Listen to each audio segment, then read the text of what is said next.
जिंदगी में बड़े बड़े सर्कस और ड्रामों, धमा चौकड़ियों और सर के बल रेंगती बलाओं से पाला रहा, लेकिन इस वक्त इस्लामी जमहूरिया पाकिस्तान के एंकर पर्सन्स, पॉडकास्टर्स और दीगर शोबिज इंडस्ट्री के मुजावरों ने जो उधम मचा रखा है, उस पर जमीन व आसमान दांतों में उंगलियां ठूंसते हैं। मेहमान से कोई भी सवाल करने से पहले मेजबान लगभग 15 मिनट तक अपनी हिमाकत साबित करने के लिए ऐसे भाषण झाड़ेगा गोया के अरस्तु और अफलातून उसके दर पे जूतियां सीधी करते हैं। सिर्फ जबान का हैजा हो तो बंदा किसी हद तक बर्दाश्त कर भी लेता है, लेकिन इस चर्ब जबानी के दौरान चेहरे पर जो संजीदा और गहरी फिक्र के तासुरात लाए जाते हैं, ये अहनी आसाब के मालिक फर्द के फशारे खून को भी हिमालय की बुलंदी तक ले जा सकते हैं। हैरानी तब होती है जब परवेज हूद भाई से फिजिक्स का सवाल पूछते वक्त एंकर पहले फिजिक्स की तारीफ, उसकी शाखें, उसकी अहमियत और फिजिक्स दानों के कारनामों पर कामिल रोशनी डालेगा और फिर मुंह को पहले दाहिनी जानिब झुका के अबरू को तिरछा करते हुए अचानक गर्दन बाएं मोड़ेगा, गोया कि कोई नई दरियाफ्त इल्हामी सूरत में नाजिल हो रही है। इसके बाद एक बेमानी सा सवाल दागेगा।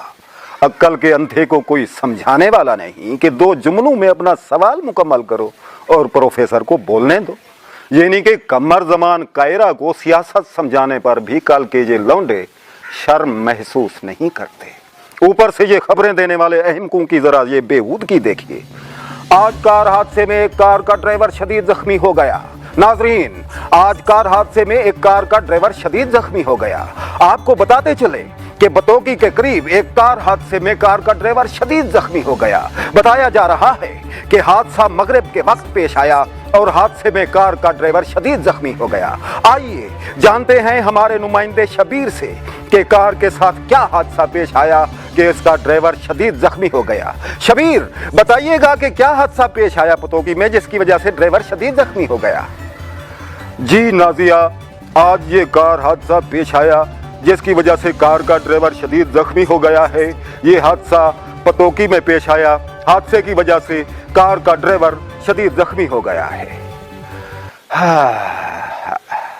खोते के बच्चों, 20 दफा बकवास कर चुके हो कि कार को हादसा हुआ और ड्राइवर शदीद जख्मी हो गया है। अब क्या जब तक हमारे पिछवाड़े से खून न निकले इसी तरह भौंकते जाओगे कि कार का ड्राइवर शदीद जख्मी हो गया है। ये नहीं कि कोई हद भी है बकवास की। अब ऊपर से ये मॉर्निंग शोज को देखिए, नाक में दम कर रखा है। बुटीक्स कैसे करवाएं, कहां से करवाएं, रंग गोरा कैसे किया जा सकता है, फेस लिफ्टिंग कैसे और कब करवानी चाहिए।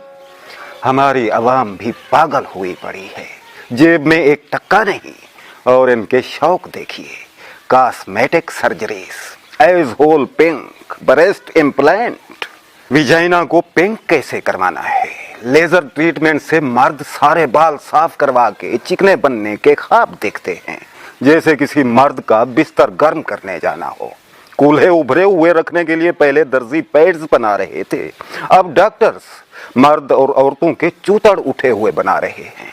फैशन इंडस्ट्री ऐसे मॉडल ला रही है जिनके पस्तान सूख गए हों। औरत औरत नहीं बल्कि हिजड़ा नजर आ रही हैं।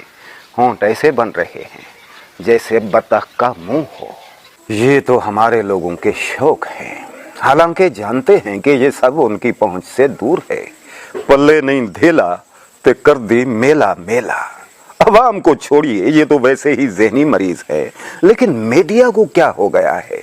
भोसड़ी वालों, तुम्हें लगता है कि इस मुल्क में घरेलू खवातीन ये सब एफोर्ड कर सकती हैं? उन्हें आलू, प्याज, बिजली और गैस के बिलों से फुर्सत नहीं, और तुम यहाँ अपनी माँ के यारों की मार्केटिंग कर रहे हो।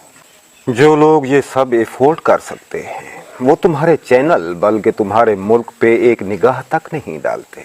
वो अमेरिका और यूरोप में रहते हैं और यहाँ तुमने हमारे दिमाग की दही बना रखी है। मुसलसल बोलना और बेतुका बोलना इनका कुल सरमाया है। इसके पीछे एक दिलचस्प वजह यह भी है कि आम आदमी का जहन उसकी जबान से ज्यादा रफ्तार रखता है। आदमी सोचेगा, उस तखय्युल को अल्फाज का जामा पहनाएगा और ये अल्फाज जबान पर लाएगा, लेकिन वोकल कार्ड्स की मशक करते रहने से जबान की रफ्तार को इस कदर बढ़ाया जा सकता है कि इधर जहन में कोई ख्याल आया नहीं, जबान से फौरन अदा हो गया। मुख्तलिफ खेलों की कमेंट्री करने वाले अफराद इस मश्क से जबान और दिमाग की रफ्तार के दरमियान फासले को कम करते हैं, और इस रफ्तार को कम करना एक खास कैफियत, खास तमानियत, एक खास नरगसियत को जन्म देता है कि बोलने वाला खुद को दुनिया का करता धरता मानने पर तुल जाता है। अब अगर इंसान का मुतालिया हो, इंसान ज़हीन और नेक नियत हो, तो बात खूबसूरत भी लगती है, लेकिन जो इन खसूसियात से मुतलकन मुस्ताफ़ी हो, ऐसे शख्स को खर मगज कहना काफ़ी है। ये सरता पा खर ही कहलाएगा। इसलिए मुशाहिदा बताता है कि मुफक्किर और आला अज़हान अमूमन कम गो वाक़े हुए हैं, या फिर बोलते वक्त उनकी ज़बान उनके जहन के पीछे ही रहती है। बदकिस्मती है कि हमारे यहाँ इलेक्ट्रॉनिक मीडिया में चुनाव की शायद वाहिद शर्त ही वोकल कार्ड्स की मजबूती है। अब सवाल जिस पे गौर किया जाना चाहिए और जिसके हल की कोशिश करनी चाहिए वो ये कि ऐसे अफराद को कसदन स्क्रीन पर लाया जाता है, या फिर ये कुदरत का कोई निज़ाम है। इजाज़त दीजिए, अपना ख्याल रखिए। अल्लाह निगहबान।